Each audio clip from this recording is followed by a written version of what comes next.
I'm Stephen A. Lots of stuff to get into. The number to call up today is 866-729-ESPN. That's 866-729-3776. I would really, really love to tell you that I'm extremely happy today. Had a great television show this morning. One of, if not the greatest soap opera actor in the history of this country. Eric Braeden, who plays Victor Newman on Young and the Restless, was a guest on First Take on ESPN this morning. My man, the one and only Maurice Bernard, who plays Sonny Corinthos on my soap, General Hospital, will be next. He'll be on in a few weeks. Having shows like that, having an opportunity to discuss sports, looking forward to talking to two Super Bowl champions that are scheduled to come on this show today, members of the New England Patriots, and Hogan and Mitchell, looking forward to talking to them. I was in a very good mood. And then I got word that this dude, Phil Jackson, former architect of 5 championships in Los Angeles, after the 6 that he registered in Chicago, who is now the executive of the New York Knicks, who is an absolute abomination as an executive as far as I'm concerned with the job that he has been doing since he's arrived in New York City. This dude finds a way to make news yet again for all the wrong reasons. Phil Jackson, 11-time champion as a coach, absolute positive novice as an executive. After going 42 days without tweeting a thing, that would be since December 27th, 2 days after Christmas, the day that he announced that his engagement with the lovely and wonderful Jeannie Buss of the Los Angeles Lakers had been called off. 42 days later, this dude comes out of hibernation. And he comes out of hibernation in the aftermath of a story written by Bleacher Report's Kevin Ding, whom Jackson has known for decades, by the way. And a story by Kevin Ding was pointing the finger of blame in the direction of Carmelo Anthony. And the headline, Phil Jackson, Knicks doomed by wanting Carmelo to be something he is not. Jackson sends out a tweet at 3:22 yesterday afternoon, and it read, quote, Bleacher's Ding, as in Kevin Ding, almost rings the bell. But I learned you don't change the spot on a leopard with Michael Graham. Like with Michael Graham in my CBA days. Ladies and gentlemen, for those of you who don't know who Michael Graham was, he's the one that helped Patrick Ewing and the Georgetown Hoyas capture a national championship at Georgetown in 1984. He's a guy that tallied 22 points and 11 rebounds, including 14 points in the championship win over the Houston Cougars with Akeem Olajuwon, Clyde Drexler, and Phi Slamma Jamma. He was named to the All-Final Four team. He was 6'9", 270 pounds, incredibly menacing. He was also coached by Phil Jackson when he was in the CBA playing in Albany. That's who Phil Jackson was talking about. So let me get this straight. You have one of the greatest offensive players of the modern day era in Carmelo Anthony, who also happens to be a prolific 25-point per game scorer. He's a 3-time Olympic gold medalist. He's a national champion at Syracuse. And you compare him to some dude named Michael Graham, who we haven't heard from since 1984. Really? This is what Phil Jackson did. Now, I don't know about everybody else, but I'm going to tell you something. Phil Jackson is a sorry executive. Phil Jackson is an absolute damn joke. And it ain't because of his coaching, because he ain't the coach. I'm not talking about an 11-time champion as a coach. What do you think, I'm smoking something? I know better than that. But a legitimate argument can be that Phil has spent far too much time smoking something over the last few years because since he's arrived in New York, he hasn't done a damn thing. And I don't want to hear about his bad hips. Bad hips ain't got a damn thing to do with you picking up the phone, making some calls, and wheeling some deals. This same Phil Jackson, who inherited a team that was 127 and 103 with Carmelo Anthony in a New York Knicks uniform.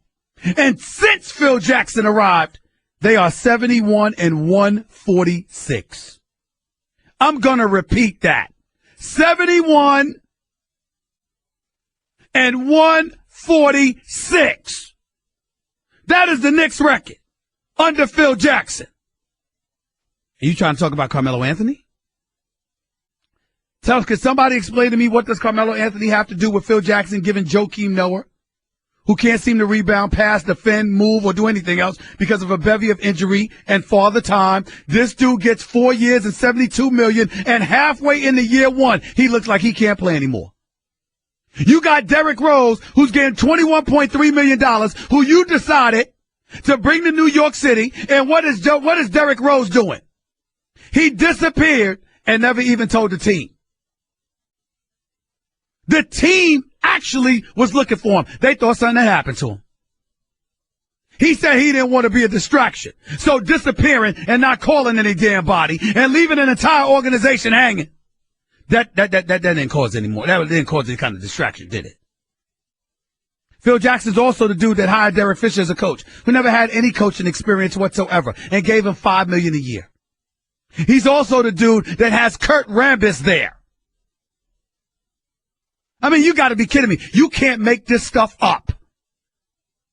I have said this before, and I have said this again. Get Phil Jackson the hell out of New York. Los Angeles, take him.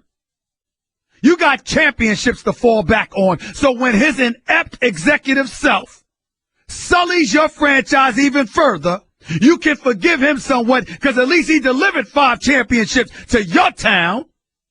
He ain't done a damn thing since he got here in New York City. And I need to stop staying here because I'm back and forth between New York and LA all the time. But you know what I'm saying. This is a disgrace. And I'm going to say this one last time. This marriage, if that's what the hell you want to call it, needs to be annulled expeditiously, as in quick, fast, and in a hurry, as in right now before this trading deadline expires February 23rd. Because, ladies and gentlemen, I got to admit to you, I don't know what Carmelo Anthony is going to do to this man. Thank God Carmelo Anthony has great family, great friends, great loved ones, and great friends in the league. Because Carmelo Anthony does not like this man. He does not like Phil at all. And from the looks of it, the way Phil antagonizes him and throws him under the bus and tries to point the finger of blame in his direction, I don't blame him. Phil ain't done a damn thing to me, and I can't stand him. Get him the hell out of town, please.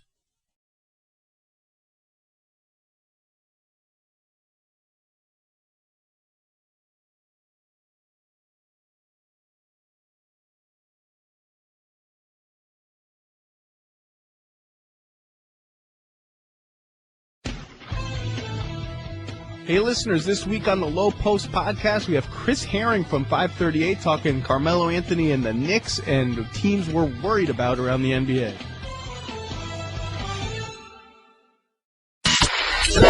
You're listening to the Stephen A. Smith Show podcast. Sandwiched by 2 Super Bowl champions, wideout Malcolm Mitchell. And, of course, the man with the strip sack himself that basically saved the day for the New England Patriots, Dante Hightower. I told y'all Chris Hogan was going, but Chris Hogan was on a television show. He got other things to do right now. It doesn't matter. Dante Hightower and Malcolm Mitchell are here with me. Fellas, congratulations. How does it feel to be a Super Bowl champion? Well, I'll let Mitch have this one.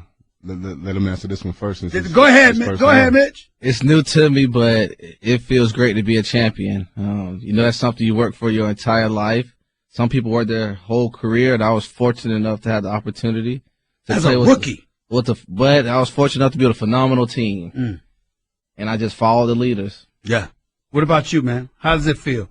Man, it's great. Again, knowing what Mitch is saying, just knowing all the hard work that we put in, man, and just seeing you reap what you sow, and we had a hell of a year, and only right to come out on top. Let's rewind. Let's rewind the clock just a little bit first. Let's go to the game itself. Down 28-3. I'm not gonna lie. I picked y'all to win this game. I gave up. I mean, I was still watching, but I said, damn it, I can't believe they never get blown out. I cannot believe this is happening. What the hell was going on when y'all were down 21-0 and ultimately 28-3? What was happening with the New England Patriots at that time? I'll start with you, Malcolm. I would say we weren't playing our best football. I think that's fair to say. And I think anybody that watched the New England Patriots, as me watching them growing up and being a part of the team, that's not the style of play that the New England Patriots usually show. Right. So we regrouped. The leaders led, the followers followed, and we put it together somehow. See, y'all making it sound too simple. And listen, I got nothing but love and respect for y'all. I truly, truly do. But I'm not buying it. Don't tell me that when you down 21-0, y'all didn't look at each other and go, like, what the hell's going on here? How does this happen? Well, I won't take that road. I'll tell you the truth. It was definitely not something that a lot of us was used to. Especially Mitch being his first year. He hasn't really seen too much adversity. But like you said, we got great coaches, and the leaders obviously had to step up. And one big leader obviously is Tom Brady. And when you see guys like that who don't fight and who keep feeding, and you see that drive and that hunger in their eyes, man, it just kind of wakes up everybody. Dante Hightower, Malcolm Mitchell, the Super Bowl champion New England Patriots, right here with Stephen A. on ESPN Radio. I will not deny it. It would be stupid for anybody to deny the greatness of Tom Brady. We all know how great he is, but I refuse to put him as number one because of Joe Montana. I said, nope, he's got 2 losses on his docket. Joe Montana was unblemished. Enough. Until Sunday night. To see this man come back in the second half, particularly midway through the third quarter to the end of the game in overtime, I could not believe what I was watching. I've given up. Tom Brady is the greatest I have ever seen. How do you feel playing with him, having him as a teammate, knowing what he can do? Man, honestly, I see it every day, and we have 2-minute drills, and we have stuff during the season where Tom would, like, if we're playing Matt Ryan, we need a great quarterback. Look, Tom will hop over there and give us a look, and we see it in OTAs and stuff. So we go against him every day, and I'm glad he's my teammate. So, but I mean, it's just great, man, just to see how much drive and how much compassion you see a guy who's won multiple MVPs and Super Bowls of the MVPs, and just that drive, that spark, that fire that he brings, man, just brings everybody with him. We all know, and we're not here to debate or to even discuss Deflategate, to be quite honest with you. But the bottom line is he was suspended the first 4 games of the season because of that whole Deflategate scandal. Malcolm, I'm going to turn this question to you because I want to know, once he returned in Game 5, what was the difference between the first 4 weeks without him and then once he arrived?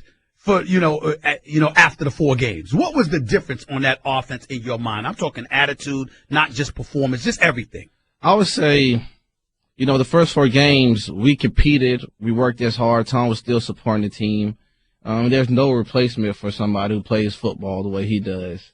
And when he came back, he gave it everything he had, and we just followed along. We just kept the train rolling. We didn't hesitate. We didn't stop. Did you see a guy ticked off? Did you see a guy that literally walked in the camera and went like this? I am going to wreak havoc throughout this entire damn league. Did you see that guy? You could see that.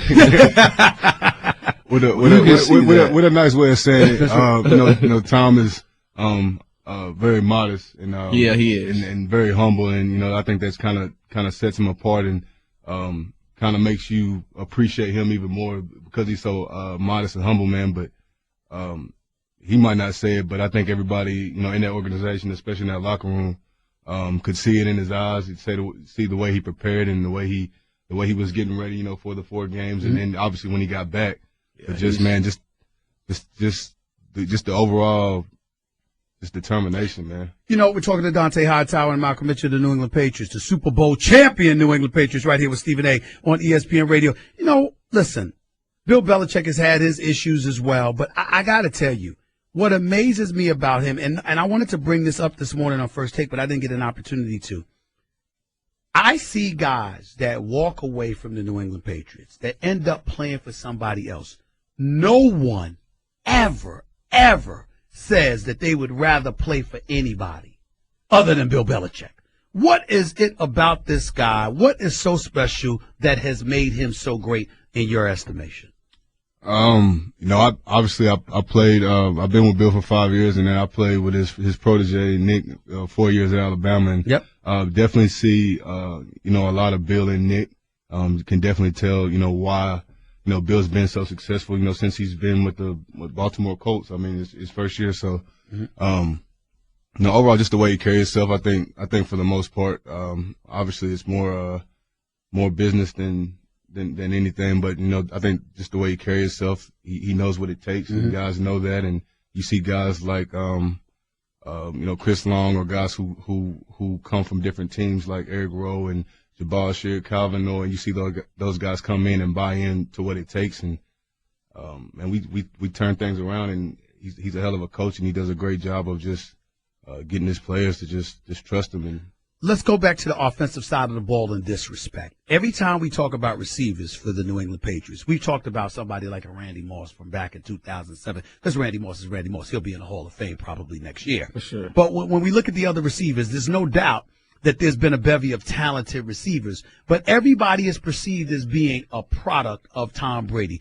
Do the receivers themselves, do y'all look at it that way? Or is it one of those situations where it's like, no, we ain't no product of Tom Brady. We some bad boys ourselves, and we want to show the world what we can do. What's the attitude that y'all have being on the field with somebody as great as Tom Brady when you're going up against the opposition? The attitude we have is we have one of the best quarterback in the game. And it's our job to do what we need to do to get open and make plays when our name's called upon. All the outside noise, I can honestly say we really never pay attention to. We grind, we work hard, and we just get ready to play every game. Mm-hmm. Are y'all going to repeat? Man, I'm just trying to start this one up right now. I ain't even got to really to relish it, man. Honestly, man, just. I don't think I've just been the thought yet. to actually just the right. man, 28-3 dollars. I mean, yep. That alone is just 28-3 against Matt Ryan and this crew. And I'm wondering, how much should we all fear the Atlanta Falcons, considering the weapons that they have and who's returning? Do you expect that it could potentially be a rematch? Do you look at it that way? Or are y'all going to tell me y'all think about the Cowboys or somebody? I mean, please don't tell me that. Please don't tell me that. Man, honestly, man, they got a really, really good offense, and obviously, you know, off season and all that stuff will counteract and move a lot of stuff. But I mean, they obviously have a great team, and you know, Quinn's done a great job since he's been down there, and you know, Matty Ice is Matty Ice. He's a great quarterback, and they got a real good receiving core and two good running backs. So. But how much does practicing against Tom Brady every day? It helps a lot. Helps when you're going up against a Matt Ryan. Absolutely. I mean, there's no other way to counteract going against a great quarterback. I mean, there's a lot of, you know, really good quarterbacks, but there's not as many great quarterbacks. And Tom Brady, Matt Ryan, Aaron Rodgers, Drew Brees. I mean, those are some guys that it's hard to duplicate at practice. And I mean, whenever you got Tom Brady, I mean, it doesn't get better than that. So, you know, having him, whether it's him checking plays or him, you know, just going through us, talking to us, and let us know, you know, what are you seeing? What are we doing that tips your hat? What disguises or whatever. So, you know, that only helps us get better, and, you know, we take advantage of it. Dante Hightower, Malcolm Mitchell, recipients of the greatest comeback in Super Bowl history. Down 28-3, the New England Patriots came back and won the Super Bowl with 31 unanswered points. Got defensive coordinators fired in the process, by the way. They're going. They changed their staff already. Congratulations to Dante Hightower. Congratulations to Malcolm Mitchell. All the best. Malcolm Mitchell, Mama Mitchell, is she listening? She listening? She probably is listening. Mama Mitchell, how you doing? Your son is in here. He's a Super Bowl champion. Now, what's your favorite meals? We got to make sure, because I know you like your mama's cooking. I love her spaghetti. Spaghetti? I love her spaghetti. All right, have you been home yet? I haven't been home yet. You haven't been home. Now home is where? Valdosta, Georgia. Okay, Valdosta, Georgia, because you went to Georgia. Here's the deal. Mama Mitchell, he wants his spaghetti. See, you can make demands on the day like that. Yeah. You don't have it tomorrow. You got to do it now. I got to do it now. You got to do it now. Strike while the iron's hot. Appreciate you, bro. Appreciate both of y'all. Congratulations to the Super Bowl champion New England Patriots. Very, very well deserved. Guess what? You're in the middle of the Stephen A. Smith Show podcast. Damn it, I mean it! On the line right now is my man, writer, producer, director extraordinaire, and more importantly, the greatest Knicks fan in the world, even greater than me. I'm talking about the one and only Spike Lee. He's on the line with us right now. Just decided to just call in. What's on your mind, Spike? What's up? Well, haven't seen you in a while. Happy New Year, first of all. Happy New Year, my brother. Go ahead. And I'm still sick over that Super Bowl. Oh. Anytime Boston wins, they got the last two on the humble. Pete Carroll throws the ball, and Atlanta chokes. Well, Atlanta choked, but Tom Brady has something to do with that. They heard those footsteps coming, Spike. Come on. I give mad respect to Tom Brady. Yes, you got to. But there's no way in the world a team should score 31 unanswered points on your ass, excuse my language, in the Super Bowl. That should not happen. Okay. But it did. Anyway. Well, go ahead. All right. But I don't know what Phil Jackson's doing, because you got to be a man. If you don't like Carmelo, don't use your mouthpiece, Charlie Rosen, and these other guys, Ding. Yep, Kevin Ding, Charlie Rosen. Sit down with Carmelo and tell him that. But what he's doing, as we call him, Brooklyn, is a punk move. Yeah. It's a punk move. He's having all these other people say what he wants to say. If you feel a way about Carmelo, from Red Hook, Brooklyn, New York, be a man and tell him what you feel. Carmelo shouldn't have to read this BS online and Twitter. It's a punk move. Listen, man, Carmelo does not like this man, Spike. He does not like this man. And he shouldn't. And by the way, New York Knicks fans shouldn't like Phil Jackson right now either, because of exactly what you said. But here's the thing, though, because I was at the game, the Cleveland game. Yep. Phil Jackson has turned the fans against the Knicks. So when they started booing him, I was telling Carmelo, man, don't listen to these people. He came over to me at the sideline. When he's shaking his hand to the fans, Phil Jackson is trying to run Carmelo out of New York, and he's doing that by also trying to get the fans, on his side. But we gotta be smarter than that and see what the really is. I don't think the fans are on Phil's side, because I think they see right through what he's doing. But here's the game, they started to boo Carmelo. But here's the thing. And that's not the first. I'm telling you, I understand what you're saying, but this thing is spurred on by Phil Jackson, in my opinion. Yeah. You're probably right. Because you're right. Melo was getting booed a little bit, but at the same time, again, Melo was missing shots. When you're missing shots in a particular game, those kind of things can happen. But here's the reality of the situation, Spike Lee. Here's my concern. Did you ever entertain the possibility that Phil Jackson just wants to steal money? That Phil Jackson just wants to sit up there and take money, and do what he has to do, and so he can get out of here? In my informed opinion, he's been stealing money with the exception of the Porzingis. That's right. Well, listen, with the exception of Porzingis, drafting Porzingis 4th overall, wow, that took something great to do. I mean, giving Joakim Noah 4 years, $72 million, the man ain't ready halfway into the season. He looks like he's done. Derrick Rose goes AWOL, doesn't want to be a distraction to the team, but has the entire team worried about whether or not something happened to him because he didn't show up and didn't call anybody. Courtney Lee gets $50 million. The combination of Courtney Lee and Joakim Noah prohibited the Knicks from getting Dwayne Wade, who would have been a championship presence inside the locker room. Don't get me started with Phil Jackson. My question to you, Spike Lee. You think Dwayne Wade would come to New York instead of Cleveland, Chicago to go home? Yes. For the right money, Dwayne Wade would have come to New York. And he would have come to New York. That's right. That's right. Play Carmelo? Yes.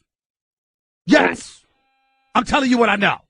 So I'm saying I'm not questioning you. So what I'm saying to you, Spike, because you got the inside. But check this out, Spike, because before I let you go, you gotta remember who you're talking to. I know you. Yeah.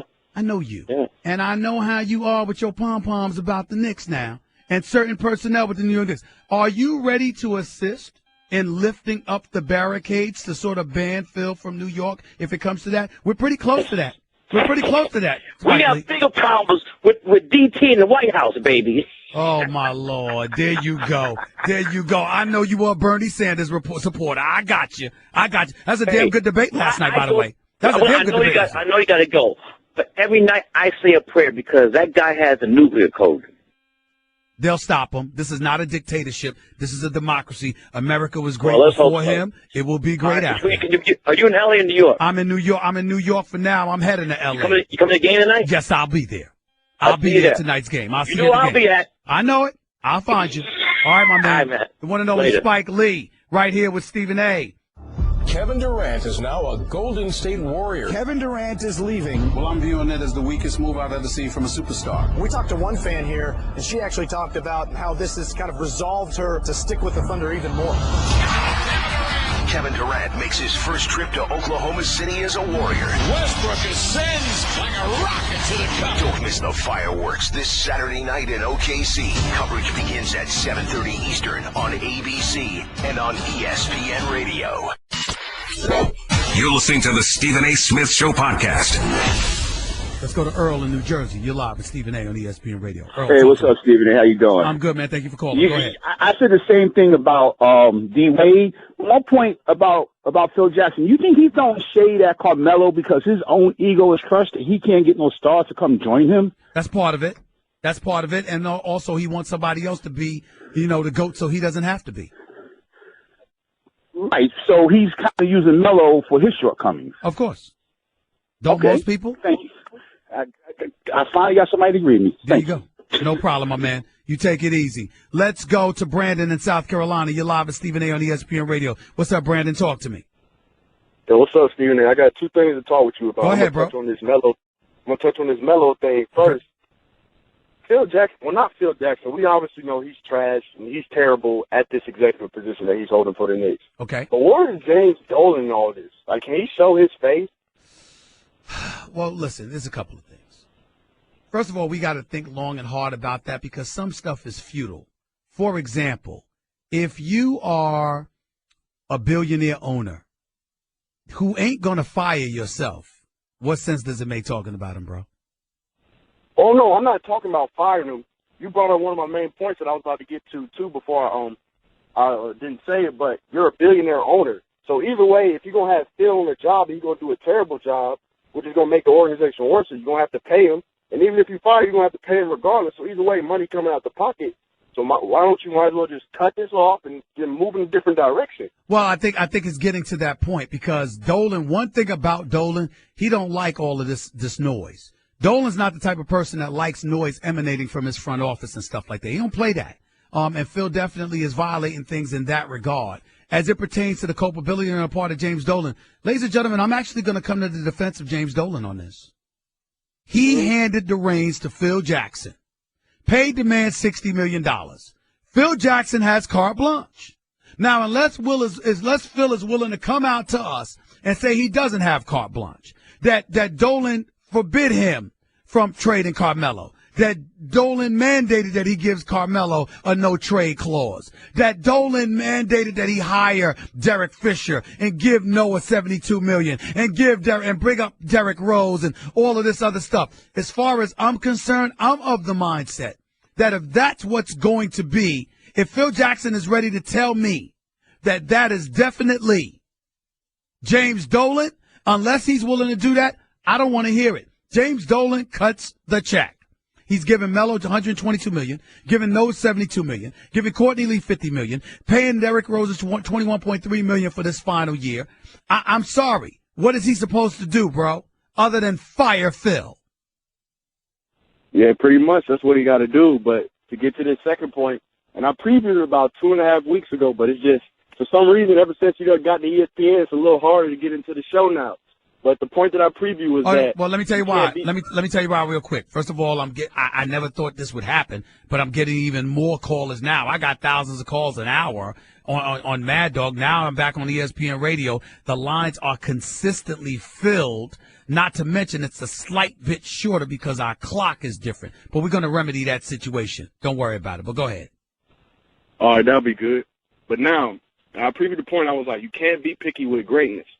And saying that, for the last 2 minutes of a game, you don't need LeBron James That's just idiotic to me, and that doesn't make any sense because LeBron is a player that can do a lot of things on the floor, a lot of things. And another point you brought up, but it kind of contradicted what you said about LeBron previously. Yeah, just hurry up. Go ahead. Oh, yeah. One of the ways you contradicted yourself was when y'all came up with that little closer segment, you and Max, y'all talking about who you want, KD or LeBron. Now, the part you specified about LeBron as to why you chose KD was the shot. Now, I agree with you there, and just to take it back a little bit, I wouldn't want Magic Johnson to shoot my shot. Even though I was born in 94, I want the ball to go to Kareem. I want the ball to go to James Worthy or something like that. Now, I agree with you on that shot. All right. But as far as just a whole 2 minutes, that don't make no sense. Well, it don't make no sense to you. That just means you don't comprehend. But we can talk about it another time. It don't mean I'm wrong. At the end of the day, when I look at a surreal talent, and I'm talking about the ball being in somebody's hands, I have no doubt that LeBron will make the right play, but I'm thinking about finishers. That doesn't make Kevin Durant better than LeBron James, but since he's a better shooter, more accurate from the free throw line and more accurate from the perimeter, and being a prolific scorer that he is, am I the person that would want the ball in his hands as opposed to LeBron with a last-second score needed to win? I would pick KD because I think that KD's a better shooter, a better marksman, not that he's a better player. If you can't understand that, you don't know basketball. Let's go to Len in North Carolina. You're live with Stephen A. on ESPN Radio. Lenny, go ahead. What's going on, big brother? I'm good. Talk to me real quick. How cool was it to sit there and talk about the Lakers with Eric Brayton? Well, was that cool or not? It was great, but for me personally, I've known him for years. We've been friends for years. We have dinner every time I'm in L.A., so it was nothing new to me because he's always complaining to me about the Lakers. But it was fantastic and phenomenal having him fly all the way in to come on First Take. I loved it. You know what? Could you do a crossover where you go General Hospital, where Sonny Corinthos teams up with Victor Newman and just takes over the world? Possibly, that would be awesome. Possibly, but Sonny Corinthos, a.k.a. Maurice Bernard from General Hospital, is coming on General Hospital. Yes, he is. Okay. I'm sorry. He is coming on First Take. Yes, he is. Okay. All right. Cool. But to get back to your Knicks, man, what would be the ramification if Dolan just said, you know what, Phil, you're a distraction. You got to go. The only ramification would be Dolan's pockets. So he would still have to pay Phil. Yes, is what you're saying. He owes Phil $24 million after the season. Okay, but then what would be the ramification for the team? None. Nothing. So none. Okay. None. Then why is he not pulling the trigger? Because Dolan doesn't want to let him go yet. From his track record, I'd let him go. He's got to go. Yeah, I think it's time for Phil. I don't think Phil is the right man for the job as an executive. I really, really don't. I think they need to go in a different direction. And I thought this was a 6 seed back in early November. I thought the Knicks could potentially battle for a 5th or a 4th seed within the Eastern Conference. And then I watched stuff unfold. I'm not high on Jeff Hornacek. I'm not saying he's a bad coach, but is he the answer? Me personally, I just think Mark Jackson should be the head coach for the New York Knicks. Exactly. I think Mark Jackson should be the coach for the New York Knicks, and I think that if Phil Jackson's not going to be there, although I like Steve Mills, I think Steve Mills is better as the right-hand man of James Dolan. I believe that Joe Dumars should be an executive that is brought in for the New York Knicks. That's just me. Lenny, I got to go, man. I appreciate you as always. Guess what? You're in the middle of the Stephen A. Smith Show podcast. Damn it, I made it! Kevin Durant makes his first trip to Oklahoma City as a Warrior. Westbrook ascends like a rocket to the cup. Don't miss the fireworks this Saturday night in OKC, 7:30 Eastern on ABC and on ESPN Radio.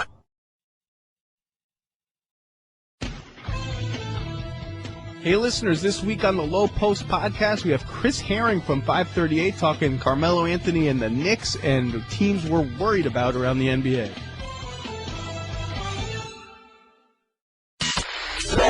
You're listening to the Stephen A. Smith Show podcast.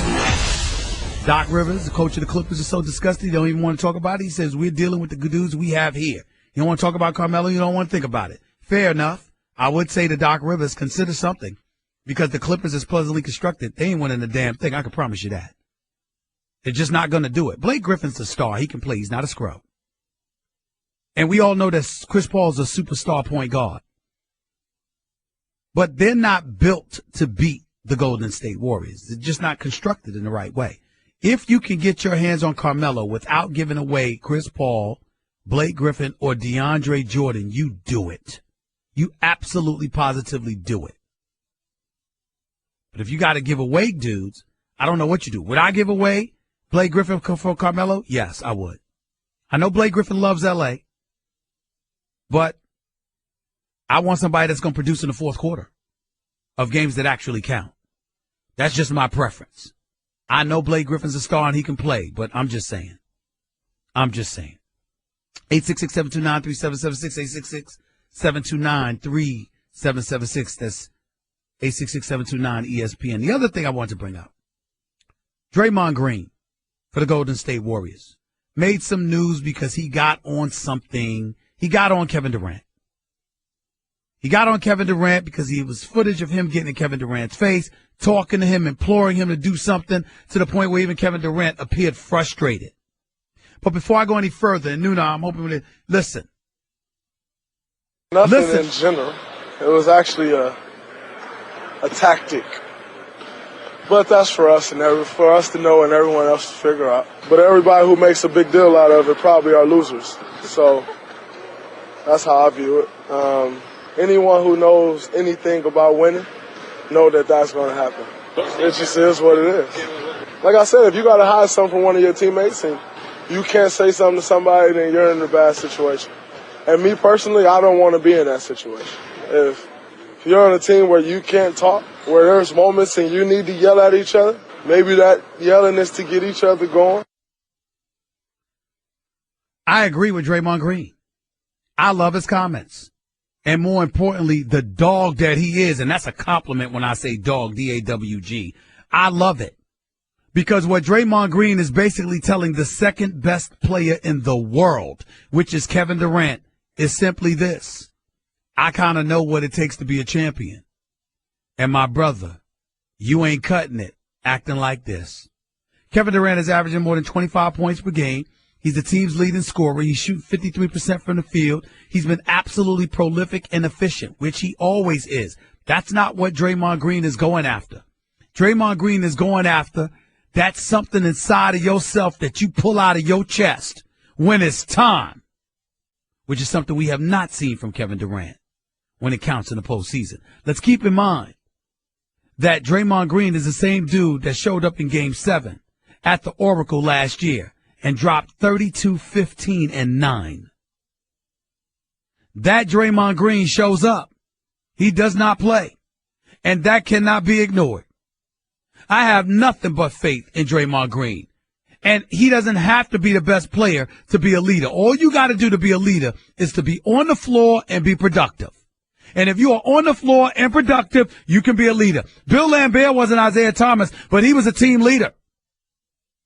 It was Bill Laimbeer that looked at Rick Mahorn.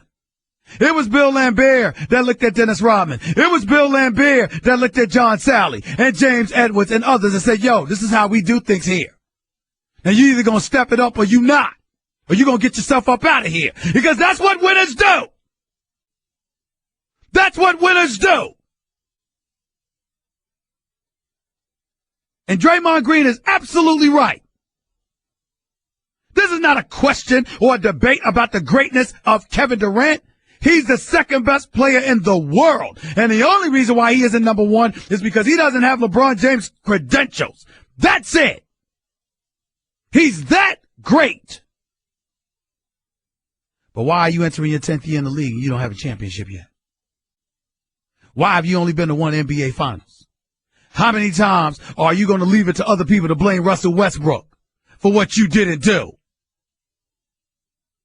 And Draymond Green ain't saying those words and he ain't using those words. But trust you me, that's exactly what he means. You don't have that excuse now, my brother. You got the Splash Brothers and Steph Curry and Klay Thompson. You got me, Draymond Green. You got Iguodala. You got Sean Livingston. You got Steve Kerr. You got champions around here. All you need to do is your part. Handle your business. Handle your damn business. That's what Draymond Green said. That's what winners say. You don't like Draymond Green for this. You don't hate Draymond Green for this. You love him for this. Because that's what champions do. Kevin Durant can get an attitude all he wants to. It's no big deal. He's not getting a real attitude. That's his boy. So let's not run away with it acting like, oh, my Lord, something's going on here. Draymond Green is one of the biggest reasons Kevin Durant came to Golden State. But now that he's here, yo, this is what we do to win here. And don't compare Kevin Durant to Steph Curry. Steph Curry is a champion. He has already shown he's got that dog in him, D-A-W-G. Don't get me started with Klay Thompson, one of the best two-way players in the entire league. Kevin Durant got to be that dude. He might have to be that dude. And if he is that dude, there's nothing stopping Golden State. Which is why LeBron James has sounded a little bit nervous over the last 2 weeks.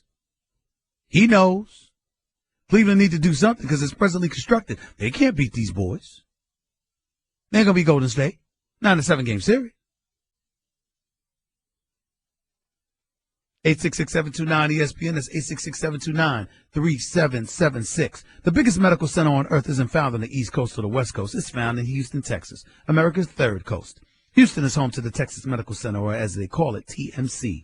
It's the largest medical city on the planet. Each year, the TMC's 21 hospitals serve over 8 million patients. Its 3 medical schools and 6 nursing schools educate tomorrow's medical leaders. More doctors, nurses, and scientists work at the TMC than any other site in the world. With over 100,000 employees, it's the 8th largest business district in America. Every 3 minutes, a surgery begins at TMC. Every 20 minutes, a baby is born. The Texas Medical Center leads the world in clinical research. TMC doctors and scientists are at the forefront of life-saving medical advances, developing new treatments, drugs, and devices to improve the health of humanity. So find out more about the innovations happening at the Texas Medical Center at tmc.edu. 866-729-ESPN is the number to call up. That's 866-729-3776. You heard what I had to say about Melo and Phil Jackson. You heard what I had to say to the New England Patriots. You also heard about what I had to say in regards to Draymond Green talking to Kevin Durant in emphatic fashion. That is. I'm Andy Katz from ESPN, along with my co-host Rick Klein of ABC News. On the latest edition of Capital Gain, we're going to discuss President Trump's controversial executive order. We'll discuss it with Iowa's Peter Jok and SI.com's Michael McCann. You're listening to the Stephen A. Smith Show podcast. Let's go to Louie in Cali. You're live with Stephen A. What's going on, Louie? Stephen A. What's happening, Stephen A? I'm good. Talk to me. I just wanted to say, man, Draymond Green is going to have a rub-off effect on Kevin Durant that's going to elevate his game from being one of the best players in the game to owning, I believe, the next decade. And he's going to place himself among the greatest ever because of the change in the mentality that he's going to experience this year. Because Kevin Durant, as great as he is, he's an efficient offensive force. But when he gets to a point where he's on attack mode all the time, offensively, defensively, and that mentality matches up with his talent, man, that's going to put him on that next level, on the Kobe-esque, Michael-esque level. You know what I'm saying? And I think he's going to dominate this league in a way that we've never seen before once he develops that mentality. And I think Draymond Green has that bark in him that's going to turn Kevin Durant from like a young lion, like a young pup with a growl, to a lion, a full-grown lion. Once upon a time, I didn't think that could be developed. I thought you had it or you didn't. But I watched it develop in LeBron James because he's not the same dude that he used to be. LeBron James used to be scared to have the ball in his hands early in his career because he wasn't that confident at the free throw line. That's not LeBron James anymore. He steps up and he handles his business in most pressurized situations. So I'll give credit where credit is due. You're right about that, Louie. I appreciate the call. Kaylin in New Jersey, you're live with Stephen A. on ESPN Radio. Kaylin, good afternoon. Good afternoon, man. I just wanted to say I'm a native Philadelphian, and growing up, you were like my Bible for Allen Iverson. So I've been following you for a long time, and I actually follow you on Twitter, too. Thank you, man. Go ahead. As far as the Melo and Phil Jackson goes, I don't know what's going on with Phil Jackson. I don't know if he's seeing Tex Winters right next to him all the time or some type of illusion or something like that. But he's got to go, man. And I'm not even a Knicks fan. I'm a Sixers fan. But all my friends are diehard Knicks fans.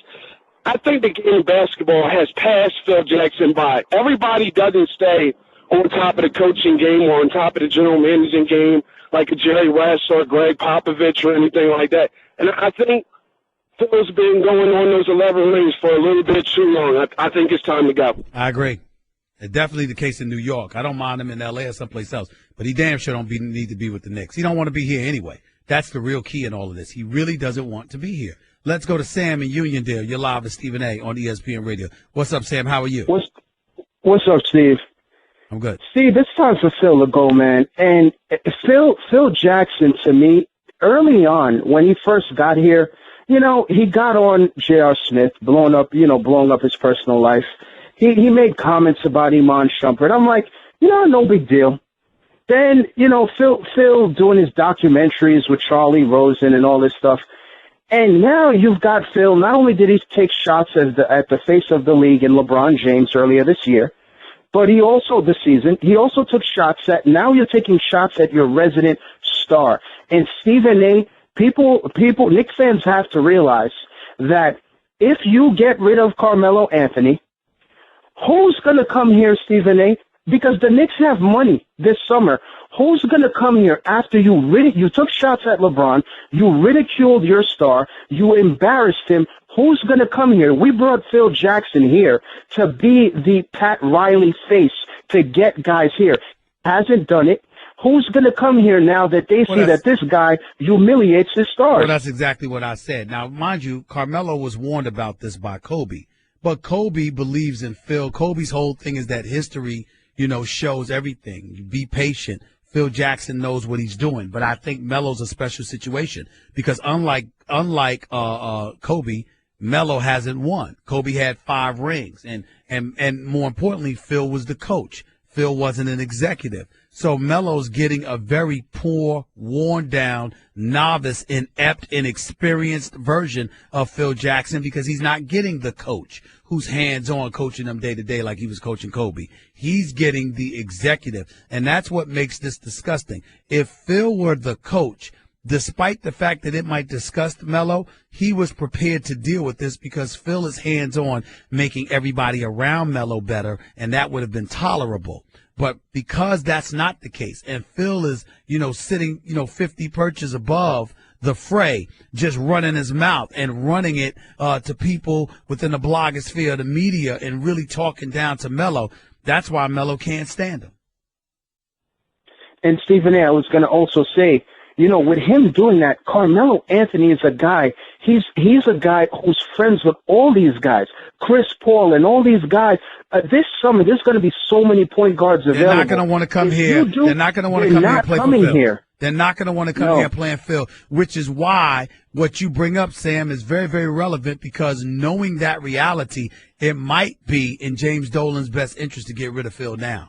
But at the same time, you're counting on Carmelo to recruit, and I really, really don't know if you can do that. Let's go to Cody in California. You're live with Stephen A. on ESPN Radio. What's up, Cody? Hey, Stephen A. How you doing? I'm good. Talk to me. I just want to say, big fan of yours. Watch you all the time. Listen to your radio almost every day.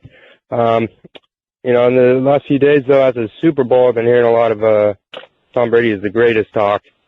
And, you know, I heard you and Max Kellerman. What's your point? I don't need you to reiterate what Max and I said. What do you feel? What do you feel? You don't, Steve. What do you feel? I feel you're wrong. Okay. Well, tell me why. Okay, perfect. Thank you. I appreciate that. Oh, you better hurry up. Go ahead. The GOAT, the GOAT is, by definition, the player who can and has executed the best performance of play to have ever been previously conducted. Nothing else, no more, no less. Tom Brady's Super Bowl, and that was the turning point for you when you said John Madden, or Joe Montana. Yeah, excuse me. This Super Bowl is not a good example of why he's better than Joe Montana, and I wouldn't even put Joe Montana How about 5 Super Bowl rings and 7 Super Bowl appearances? Is that a good enough example? How about 10 appearances in a conference championship game? Is that a good enough example? No, it's not. Okay. Those feats are team-based, not player-based. Goodbye. Have a nice day. So in other words, you just told me, Nuna, I want to make sure I'm clear about what Cody just said. 10 conference championships don't mean anything. 5 Super Bowl titles don't mean anything. 7 Super Bowl appearances don't mean anything because those are teams, not the individual. What was Joe Montana playing by himself? Wasn't Jerry Rice on those teams? Wasn't the White Clock on one of those teams? Wasn't John Taylor on those teams? Wasn't Ronnie Lott on those teams? Did he play by himself? I mean, people just amaze me. Guess what? You're in the middle of the Stephen A. Smith Show podcast. Damn it, I mean it! Cleveland Browns finished 1-15 this year. They have not had a winning record since 2007. A matter of fact, that's the only time they've had a winning record since they last made the playoffs in the year 2002. And as a show of respect and common decency, what they have done is they've decided that, you know what they're going to do? They're going to lower ticket prices. That's what the Cleveland Browns decided to do. Cleveland Browns announced after a 1-15 season last year, they are lowering season tickets for 2017. Quote, "We are incredibly grateful for the passion and support we received from our fans and felt it was appropriate to adjust our ticket pricing at this time. We have decreased a significant percentage of ticket prices because it was the right thing to do for our fans." This is according to Vice President of Communications, Peter John Baptiste. In a statement today, all season tickets will either see a decrease in price or stay the same. No season ticket prices will increase. According to the Browns organization, 40% of the stadium will see a decrease in per-game season ticket prices. More than 90% of per-game season ticket prices in the upper bowl will be decreased. Price decreases range from $5 to $15 per game, depending on location, and season tickets are available in the upper bowl for $25 to $65 per game. In the Lake Club and the BMW City Club, more than 50% of per-game season ticket prices will decrease as well. Lower bowl and mezzanine seating per-game prices will remain flat. That's the Cleveland Browns, engaging in a level of decency off the field because God knows they've given you little to no decency on the field. And then, of course, there is the Chicago Bears. One winning season in the past 6 years when they were 10-6 in 2012. And Lovie Smith was their coach. That was his last year coaching, by the way. The Chicago Bears have not been better than 500 since Lovie Smith was relieved of his duties in 2012. Okay?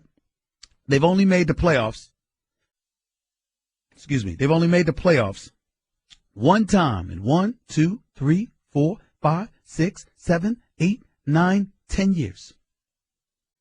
Since the Chicago Bears went to the Super Bowl in 2006 and lost to Peyton Manning's Indianapolis Colts, it has been 10 seasons.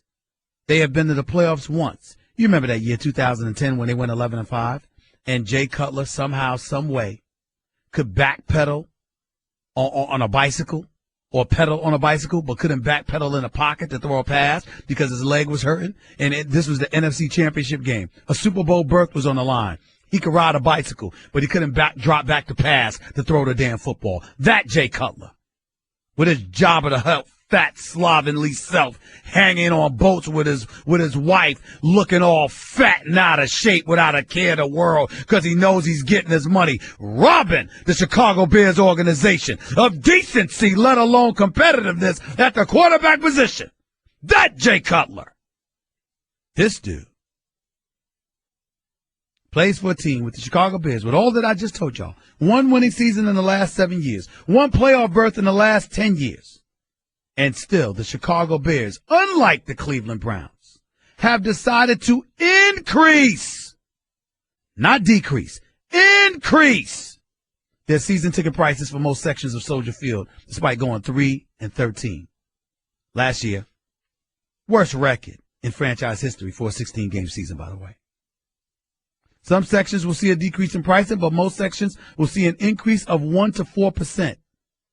It's the first increase since 2014, but they actually have the audacity to sit up there and have an increase anywhere. There's a quote from President and CEO Ted Phillips in a letter. He says, quote, "It was a challenging and disappointing season, one we will not repeat. We shared in your frustration and do not take your passion and loyalty for granted. We are humbled by your dedication to the Bears and know we must be better." Really. Now, mind you, the Bears haven't made the playoffs in 9 of the past 10 years. Yet this same dude, Ted Phillips, praised the work of General Manager Ryan Pace and head coach John Fox in changing the culture in the locker room and making the team younger over the last 2 years. So in other words, they changed the culture, they made the team younger, but a 3-13 season, you still said, hey, we're gonna increase ticket prices. See the difference between them and the Browns? Just pathetic. The other point I wanted to make is this. The Atlanta Falcons hired Steve Sarkisian as the offensive coordinator, got him away from Alabama. Makes me think about what's going on with Nick Saban. Lane Kiffin's gone the week of the national championship game. You insert Steve Sarkisian in there. He was supposed to be the heir apparent since he was close to Lane Kiffin, which is why you hired him to begin with. And now he departs from you to come to the NFL.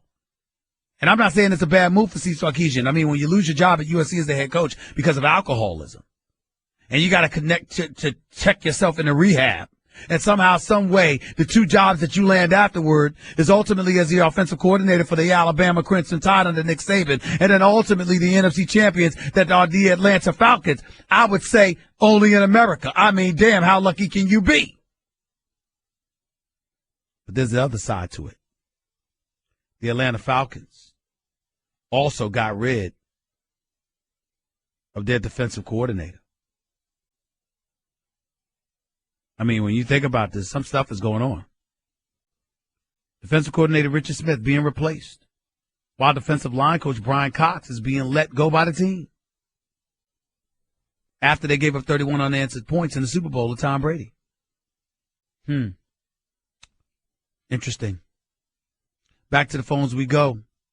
Let's go to Trey in Cleveland. You're live with Stephen A. on ESPN Radio. What's up, Trey? Stephen A., how are you doing, buddy? I'm great. Thank you for calling. What's up? All right, a couple things. Number one, as it relates to Carmelo and your boy Phil Jackson, I agree 100% that Phil Jackson needs to leave as an executive. But one thing that people are missing about this whole situation is that Phil knows what the makeup of a championship player is. And Carmelo was not that. Carmelo has never been a championship player. He doesn't make anybody better around him. And Phil is like, regardless of how you look at me as an executive, this guy, we're overpaying him. Well, let me stop you right there. Number one, Phil didn't have to overpay him. Phil could have let him go. You decided to pay him $122 million. You decided to give him a no trade clause. You decided to give him a 15% trade kicker. Are you aware, Trey, of what a 15% trade kicker is? Means when he gets traded, whatever team gets him has to pay him an additional 15%, correct? No, they have to pay him 15% of what he's owed on his contract. Gotcha. Okay. So in other words, if you owed $100 million, he gets $15 million. Do you know when he gets that money? Up front. Up front. Okay. Now you have to do all of that for a dude that never wanted to leave in New York, whose only options were Chicago, who's only going to give him half the amount that you were giving him, or the Los Angeles Lakers, who are only capable of giving him up to like $26 million less than what you could offer, and you still had to give him all of that. That was Phil Jackson. Not to mention the fact that when we talk about Carmelo Anthony as a winner, can I tell you something, Trey? If you know anything about my history, who did I cover the first 10 years of my career covering the NBA? Allen Iverson. I covered Allen Iverson every day. Allen Iverson was 6'1", an absolute scoring machine, but he was a headache, because he wanted to shoot the ball. Larry Brown wanted him to pass the ball, get other people involved, and all of this other stuff. Remember all of that, Trey? I do. What did Larry Brown, Billy King, and Pat Croce do? They built a team around Allen Iverson. And if he did not run into Shaq and Kobe, Allen Iverson would be an NBA champion.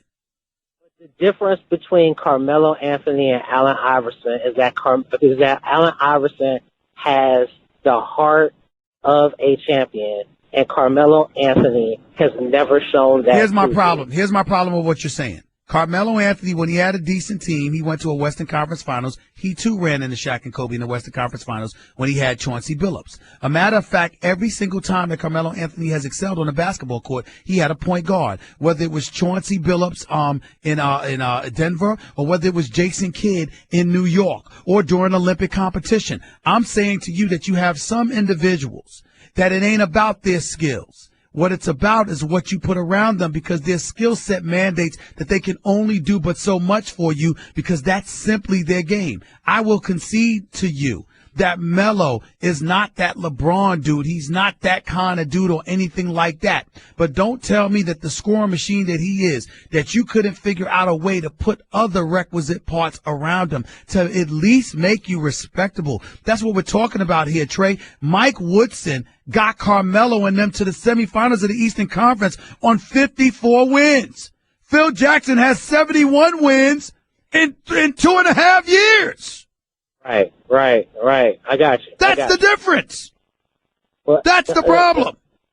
The other thing that I wanted to say, and I know I'm gonna take some heat for this, but you mentioned Kevin Durant and Draymond Green, and Draymond Green. At the end of the day, Draymond Green gets way too much. I don't need the qualifiers. I need you to get to your point because we're running out of time. Just go ahead and say what you got to say. I got you. Draymond Green is the most overrated player in the NBA. And yes, I am from Cleveland. Well, let me tell you why you're wrong. LeBron is the only player in the NBA now, and he understands what it takes to go back to back. Trey, stop that. That's not true. That's not true. Here's the deal. Here's what you have to understand about Draymond Green that you're being disrespectful about. He's got the heart of a champion, A, but B, and more importantly, he plays his role on the team he's on. There's something to be said for that. Is he LeBron and guys like that? No. But the role that he has to play is perfect for the team that he's on, and you can't take that away from him. Kevin Durant is now a Golden State Warrior. Kevin Durant is leaving. Well, I'm viewing that as the weakest move I've ever seen from a superstar. We talked to one fan here, and she actually talked about how this has kind of resolved her to stick with the Thunder even more. Kevin Durant makes his first trip to Oklahoma City as a Warrior. Westbrook ascends like a rocket to the cup. Don't miss the fireworks this Saturday night in OKC. Coverage begins at 7:30 Eastern on ABC and on ESPN Radio. Guess what? You're in the middle of the Stephen A. Smith Show podcast. Damn it, I mean it! Got to get to the calls. They need to be quick, concise, to the point, because I got to get on out of here. 98.7 FM New York, 710 ESPN LA, and of course, Sirius XM, ESPN Radio, Channel 80. Big Mike in the Bronx, you're live with Stephen A. on ESPN Radio. What's up, Big Mike? What up, Stephen A.? Real quick, I'm going to tell you right now, this is how we fix the Knicks. All the fans got to stop going to the games, all right? Dolan don't care. Stop going to the games, all right? When we stop going to the games and he sees the seats full and he doesn't get his pockets full, it's over. Then he'll start making changes. And number two, someone other than Melo needs to step up and tell Phil to either shut up, make a move, all right, or keep our business quiet. Because if it would have been Ewing would have not, let me tell you, Oakley or Starks or anyone or Mason would have told their GM, hey, keep it in house. The only person that can tell Phil to shut up is James Dolan. That's it. Got to run though. Thank you. Let's go to Calvin in Chicago. Real quick, Calvin, you're live with Stephen A. What's up? What's going on, Stephen A? Just 2 quick points. First point, I agree with you. Phil Jackson made a mistake by signing Derrick Rose and Joakim Noah because they didn't prove to be worth a cent, in my opinion. The second thing is, Stephen, I know you're fair. The thing is, I got to say, it's time for Paxton and Gar Forman to go, too. It's kind of like the Marvin Lewis examination. You've been there 14 years. You ain't got nothing done. I think it's time to go in a different direction. What I'm going to say is this. I'm not going to say it's time for them to go, but I'm not going to defend Paxton and Gar Forman, two guys that I respect. Here's why I'm not going to defend them. In the end, it's one thing to push Tom Thibodeau out of the door because you don't believe you can work with him. It's another thing entirely for you to turn around and to replace him with Fred Hoiberg, who is a great guy and a lot of people believe would be a really good college coach. But I had one guy on the team tell me they call him a perfectly third assistant. Come on, man. You can't have that guy there replacing Tom Thibodeau. That's the problem with that. Let's go to Jim in New Jersey. You're live with Stephen A. on ESPN Radio. What's up, Jim? Hey, what's up, Stephen A? Hey, good. The fact of the matter is Tom Brady, hands down, is the best quarterback of all time. All right? This day and age, this class of football it's different than what it was when Bradshaw and all them were back. It's different. It's just different. 5 Super Bowl rings? Come on. The guy is hands down number one. And I'm a Cowboys fan. I know you're going to hate on that. I am going to hate on that. That's why I'm going to tell you goodbye right now. Take it easy. Have a good day. Isaac in Virginia, you're live with Stephen A. on ESPN Radio. What's up, Isaac? Hey, I wanted to come on and talk about the Eastern Conference. I look at 3 teams: the Celtics, the Wizards, and the Raptors. In terms of the best shot against the Cavs, I love the Wizards because the combination of Beal and Wall. If they played like the play the way on Monday night, I think they got a decent shot of maybe taking it to 7 games in the playoffs. But what's your thoughts? Listen, I believe that John Wall and the Washington Wizards can push this to Game 7 of the conference. I'm sorry, not a Game 7, but I think they can push this to the conference finals. I think the Washington Wizards can beat Boston, they could beat Toronto, and they could get to the conference finals. That's where I'm at. All right. Thanks, Stephen A. Thank you. Let's go to Adrian in what is this? What is it, Chicago? You're live with Stephen A. on ESPN Radio. Hey, what's up, man? What's up? What's up, man? You the GOAT, number one. I appreciate it. Where are you from? Where are you calling from? Aaron Rodgers' hometown. Where's that at? Chico, Northern California. Chico, Northern California. Wow, I didn't even know there was a Chico, Northern California. My bad. That's where Aaron Rodgers is I had no from. idea. Go ahead, man. I was like, Chico? What is that? Go ahead. Go ahead, man. Now you know. All right. Hey, I just want to make it quick because I know you got to go. The hiring of Kyle Shanahan, I think it was all hype. Had a good system with some talented players. I think it's going to be another Chip Kelly situation, to be honest. I wouldn't go that far. I think that Kyle Shanahan is more familiar with what traditional NFL football is all about and how to make it work effectively. Even though he didn't have his greatest day in that second half of the Super Bowl, the bottom line is I got to give credit where credit is due in that regard. Actually didn't have the great Super Bowl at all because they only scored really 14 points as far as I'm concerned. It was a pick 6 by Brady and a fumble by Blunt. But what I would say is this. You got to remember that the biggest problem with Chip Kelly is that Chip Kelly wanted to act like he was reinventing the wheel. All right, trying to bring that, that up-tempo pace to the NFL, and that wasn't going to work. I don't see Kyle Shanahan doing that unless he has the requisite parts to pull it off. So I'm not sure about that. But I appreciate the call. Thank you. Let's go to Eric in New Jersey. You're live with Stephen A. Real quick, Eric, go ahead. Look, Stephen, man, I love your show. I love what you're about. But I got to be a little critical of you because you're like me. You're like me, but I'm a fan. And I know you hold New York close to your heart. But with certain guys, you tend to be a little soft on them because you want to get that interview because and you are critical at times. You were critical of Melo during the Olympics a little bit, but all it took was a call from Melo and you took it back a little bit. Stop right there. First of all, no. I'm going to interrupt you. I don't want to listen to any more of this. First of all, I took it back because I was wrong, and I'm a man. So if I'm wrong publicly, I'm going to acknowledge it publicly. I was wrong because Melo's whole position was, why didn't you call me? Secondly, I've held Melo accountable. I've held Allen Iverson accountable and a multitude of others. Thirdly, I don't know if you've noticed, Eric, I don't need interviews. I've got mine. First Take, with or without the interviews, is going to be what I'm doing. Radio, with or without the interviews, is going to be what it is. I'm beyond that. I say what I mean. I mean what the hell I say. I don't back up unless I feel I'm wrong because I'm a man and it's fair and it's the right thing to do. Sleep on that and holler back at me tomorrow. That's just a sample of what you'll hear on the Stephen A. Smith Show. Weekdays at 1 p.m. Eastern on Sirius XM Channel 80 and the ESPN app.